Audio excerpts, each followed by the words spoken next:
This video is the follow-up to my Golang control flow video where at the end I gave you an assignment. Write a program that takes an integer as input and determines whether it is positive, negative, or 0 using conditional statements. This video is designed to be standalone. You don't need to have watched that video to follow along with this one. However, if you have any questions, you may find answers in that video. So watching it may be a good idea. I leave that up to you. I wouldn't mind the extra views though. I am using Golang as my IDE. There are a number of very good IDEs for Go out there. You can use whichever one you prefer. Let's get started. The first thing you need at the top of your file is the package declaration. A package is a fundamental unit of code organization and reusability. It names a collection of Go source files located within the same directory that are meant to be used together. In my case, I am declaring my package with the name main. Now I would like to use the print function within my program. The print function comes in the FMT package in Go as part of the standard library and provides functions for formatted input and output operations. I can add this by simply importing FMT. Now let's consider the assignment. We want to create a program that allows the user to input an integer and then determines whether it is positive, negative, or 0 and print the results back to the user. In Go, the main function serves as the entry point for your program. It is a special function that is automatically executed when you run a Go program. The main function is where the execution of your program begins. Let's create one now. Within the main function, we are going to add all of our code for this example.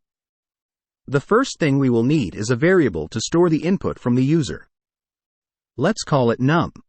Now we need to prompt the user to enter the number they would like us to test. After that we use scan to read the input. Remember to add the and sign in front of the variable name in the scan or the value will not be read properly. Time to control the flow of our program a bit. Let's start by using an if, and else statements. If the num the user submitted is greater than 0, we know it's positive. Else if the number is less than 0, we know it's negative, and finally if it's neither of those, well, then it has to be 0. Can you change this to use the printf instead and format the information back to the user doing something more like, the number you entered, 1, is positive? Let me know if you were able to figure that out in the comments below. Hint. Use %v for int. Okay, let's run it.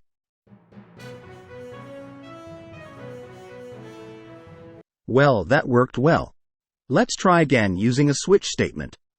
In this instance, I am not going to add a condition at the top of my switch, I'm just going to leave it empty. In the first case, we are going to test if num is greater than 0 if we print the number is positive. Notice how I have added the break statement here. Remember, a switch statement will test every case, not just the first one that evaluates to true like a if statement would. So, if we want it to stop and not continue, we will need to tell it to break. Let's quickly add the other two options. There we go. This will do the same thing as the previous example. Let's have some fun. Currently, the program runs once and then it stops. If the user wants to add another number, they will have to start the program again. Let's fix that. Let's add a for loop that will let the user run it 5 times.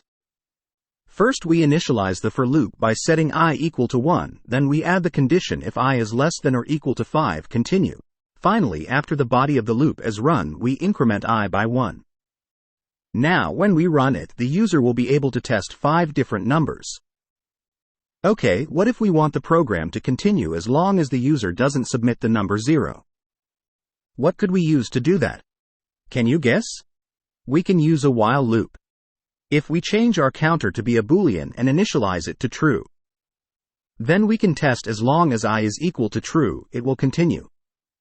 Finally, in our switch statement, we simply set I equal to false if the user submitted 0.